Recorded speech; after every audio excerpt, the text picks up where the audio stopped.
여러분 안녕하십니까? 뉴스 더 개벽입니다. 세계 곳곳에서 발생한 개벽 뉴스 전해드립니다.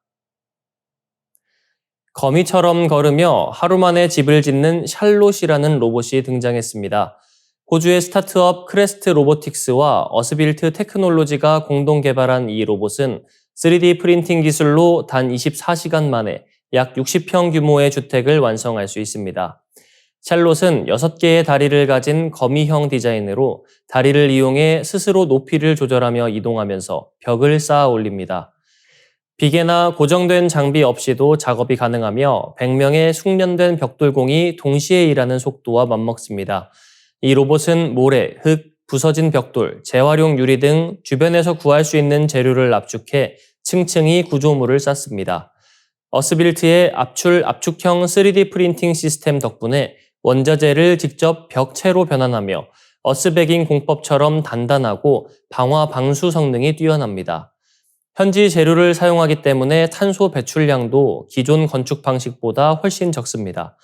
크레스트 로보틱스의 공동 창립자 클라이드 웹스터 박사는 노동 중심의 건설 방식을 하루 만에 대체할 기술이라며 지속 가능한 건축의 새 시대를 열 것이라고 말했습니다. 샬롯의 야심은 지구를 넘어 우주로 향합니다.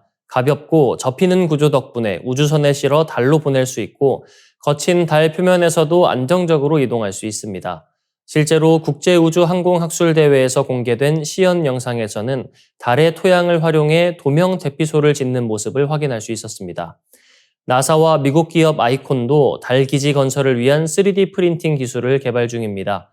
이런 흐름 속에서 샬롯은 인류의 주거 공간을 지구에서 달로 확장시키는 건축의 진화형 로봇으로 평가받고 있습니다. 마다가스카르에서 시작된 Z세대의 반정부 시위가 결국 정권 교체로 이어졌습니다. 10월 13일 BBC와 로이터 통신 등 외신에 따르면 안드리 라조엘리나 대통령은 생명의 위협을 느껴 프랑스 군용기를 타고 급히 출국했습니다. 그는 프랑스와 협의를 거쳐 출국했으며 현재 정확한 행방은 확인되지 않고 있습니다. 프랑스 국적을 함께 가진 그는 과거 이중 국적 논란으로도 정치적 비판을 받은 바 있습니다.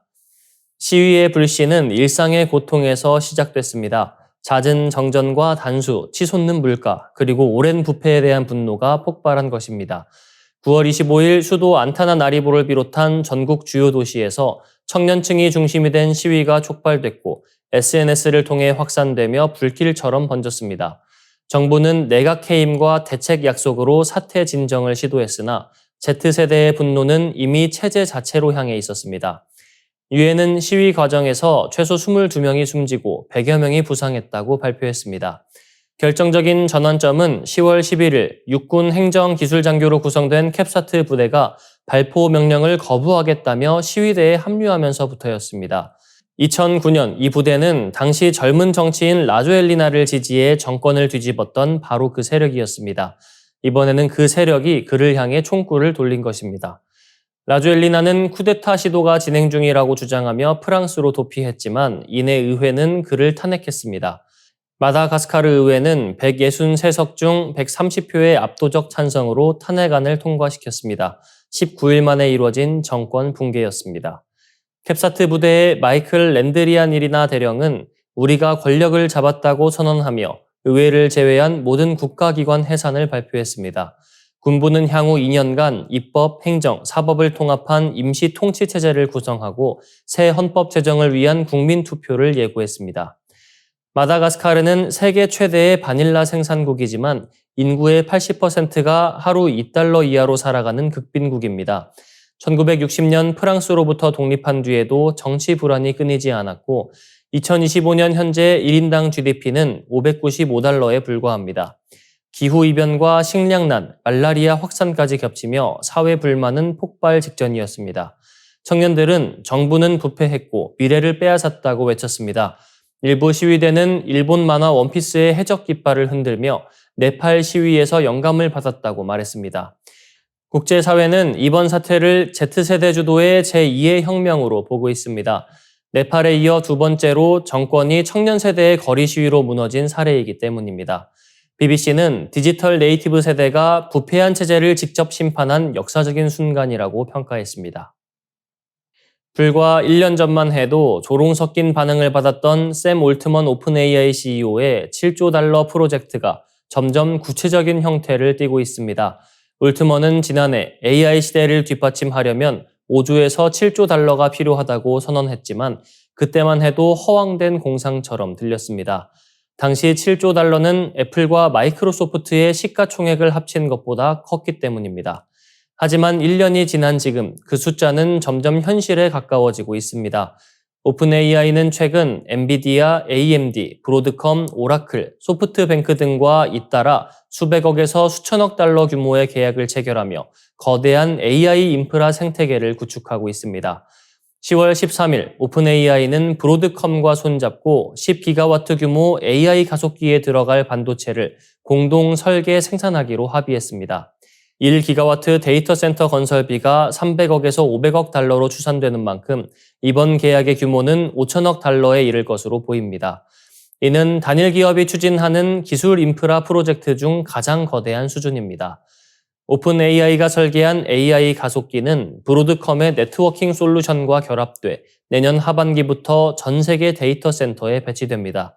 이 반도체는 추론용 AI 칩으로 대만 TSMC가 생산을 맡습니다. 올트먼은 이번 협력은 인류 전체에 혜택을 주는 AI 인프라 구축의 핵심 단계라고 밝혔습니다. 오픈 AI는 이미 엔비디아와 최대 1,000억 달러 규모의 협약을 맺었고 AMD와는 6기가와트급 GPU 공급 계약을 체결했습니다. 여기에 브로드컴까지 더하면 오픈 AI가 확보한 컴퓨팅 용량은 26기가와트에 달하며 건설비만 1조 달러 수준으로 추정됩니다. 이 프로젝트의 핵심은 바로 스타게이트입니다. 오픈 AI는 오라클, 일본 소프트뱅크와 함께 4년간 5천억 달러를 투입해 초대형 AI 인프라를 미국 전역에 구축 중입니다. 이후 중동, 유럽, 아시아로 영역을 확장하고 있습니다. 아부다비에는 원전 5기에 해당하는 5기가와트급 데이터 센터 클러스터를 짓고 있고 노르웨이에서는 유럽 최초의 스타게이트 프로젝트가 시작됐습니다. 한국에서도 삼성전자와 SK하이닉스와 협력해 포항과 전남에 데이터 센터를 세울 계획입니다. 이렇게 전 세계에 건설되는 스타게이트 센터는 챗GPT를 비롯한 오픈 AI의 모든 서비스를 작동시키는 핵심 인프라로 기능하게 됩니다. 오라클과 3천억 달러 규모의 컴퓨팅 계약, 코어위브와의 224억 달러 계약 등으로 오픈 AI가 확보한 인프라 자산은 이미 1조 달러에 근접했습니다. 여기에 아마존, 마이크로소프트, 구글, 메타 등 글로벌 빅테크 회사의 AI 인프라 투자 3조 달러가 더해지면 전 세계 AI 인프라 투자 총액은 올트먼이 예측한 7조 달러 수준으로 다가가고 있습니다. 불가능처럼 보였던 숫자가 이제 인류 문명 인프라의 새로운 기준이 되고 있습니다. 우주의 팽창이 더 이상 가속이 아니라 감속 단계에 들어섰다는 연구 결과가 국내 천문학자들에 의해 제시됐습니다. 이는 2011년 노벨 물리학상의 핵심 근거였던 우주의 가속 팽창 이론을 정면으로 뒤집는 주장으로 천문학계의 패러다임을 뒤흔들고 있습니다. 연세대학교 천문우주학과 이영욱 교수 연구팀은 10월 16일 국제학술지 영국 왕립천문학회지에 게재한 논문에서 현재 우주는 가속이 아닌 감속 팽창 단계에 진입했다고 밝혔습니다. 1998년 LA형 초신성 관측을 통해 암흑에너지의 존재가 제한된 이후 27년 만에 정설을 뒤흔드는 연구입니다. 연구팀은 초신성의 밝기가 폭발한 별의 나이에 따라 달라진다는 점을 정밀하게 보정했습니다. 그 결과 나이 든 별에서 폭발한 초신성이 더 밝게 보이는 경향이 통계적으로 약 99.9999999% 신뢰도 수준으로 검증됐습니다. 이 변수, 즉 나이 편향을 반영하자 기존의 표준 우주 모형인 암흑에너지가 우주 상수 형태로 존재한다는 람다 CDM 모델과의 일치는 사라졌습니다.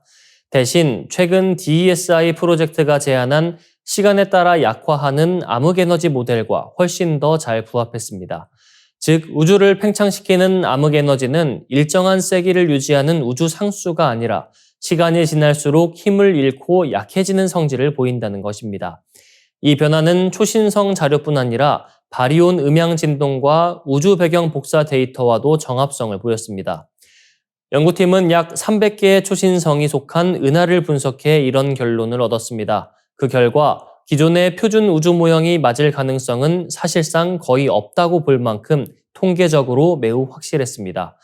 이영욱 교수는 DSI 분석에서는 미래의 우주는 감속하겠지만 현재는 가속 중이라는 결론이었으나 우리는 보정된 초신성 자료를 통해 현재 이미 감속 단계에 들어섰음을 보였다고 설명했습니다.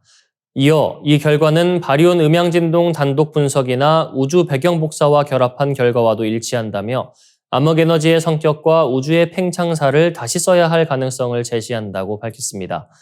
연구팀은 향후 5년 이내에 칠레 LSST 탐사 망원경이 새로 발견할 약 2만 개의 초신성 호스트 은하의 나이 데이터를 확보하면 더욱 정밀한 우주 팽창 연구가 가능할 것으로 전망했습니다. 이 연구가 추가 검증을 거쳐 확정된다면 1998년 암흑에너지 발견 이후 27년 만에 우주론의 패러다임이 전환될 수 있습니다. 이는 암흑에너지의 정체, 허블 상수의 불일치 문제, 우주의 팽창 역사와 운명에 대한 새로운 해석의 실마리를 제공할 것으로 보입니다. 세계 효운동본부가 창립 16주년을 맞아 대전 한국효문화진흥원에서 기념식을 열었습니다. 이번 행사는 효문화를 널리 확산하고 인성교육의 중요성을 되새기기 위한 자리로 조남희 대표 총재의 취임식과 함께 효행 실천자들에 대한 시상식이 진행됐습니다. 당시 현장을 뉴스더 개벽에서 가봤습니다. 세계 효운동본부가 창립 16주년을 맞아 대전 한국효문화진흥원 대강당에서 기념식과 제4대 조남희 대표 총재 취임식을 개최했습니다. 이번 행사는 대전광역시와 대전시의회, 교육청 등 50여 개 기관이 함께했으며 STV 상생방송이 주간 방송사로 참여해 효문화 확산과 인성교육의 중요성을 강조했습니다. 진욕은 세계 효운동본부 창립자는 21세기 국가 경쟁력은 효를 바탕으로 한 인성교육이 필요하다며 5,000년 역사 속에 이어져 온 효는 삶의 최고 가치이자 도덕의 근본이다. 급속한 산업화와 개인주의로 약화된 효문화를 되살리는 것이 오늘날의 중요한 과제라고 이날 밝혔습니다. 세계 효운동본부는 2009년 4월 27일 대전시청 대강당에서 창단을 하고 초대 대표 총재로는 한남대학교 김영태 총장을 모셨습니다. 세계 효운동본부의 설립 목적은 한민족의 효 문화를 전 세계에 알리고 꽃피우는데 그 목적이 있다고 볼 수 있습니다. 우리 대한민국이 세계적인 브랜드가 있다면 단지 효라고 생각합니다. 이 효라는 것을 새롭게 잘 컨텐츠화해서 전 세계로 5천만 온 국민이 함께 효실천 운동을 진행하면서 세계로 수출을 하고자 합니다. 2025년 올해의 인물 최고 대상에는 이장우 대전시장, 박종윤 주식회사 세창회장, 조완규 전 서울대학교 총장, 장석영 대한언론인회 회장, 세계효운동본부 진욕은 이사장 등 5명이 선정되었고 올해의 인물 대상에는 인터뷰 365 김두호 대표 등 10명이 수상하였으며 특히 제1회 박종윤 세계효행 대상에는 악어 유튜브로 활동하고 있는 진동민 씨가 선정됐습니다. 진 씨는 100만 명이 넘는 구독자를 보유한 인기 크리에이터로 효심이 깊고 품성이 따뜻하며 위더른을 공경하는 태도와 경로 효친 사상을 높이 평가받았습니다. 효라는 게 그렇게 멀리 있지 않은 것 같아요. 저 같은 경우에는 성인이 될 때까지 부모님이 저를 키우기 위해서 어려운 상황에서도 너무 열심히 노력을 해주셨거든요. 그거에 대한 되갚음을 하고 있다고 생각하면서 하고 있습니다. 그래서 여러분들께서도 부모님에게 효를 잘 행동한다면 다음번에 아들이나 딸을 낳았을 때 그대로 돌아오지 않을까라고 생각하고 있습니다. 한편 이날 행사에서는 각종 시상과 공로패 전달식이 함께 진행됐습니다.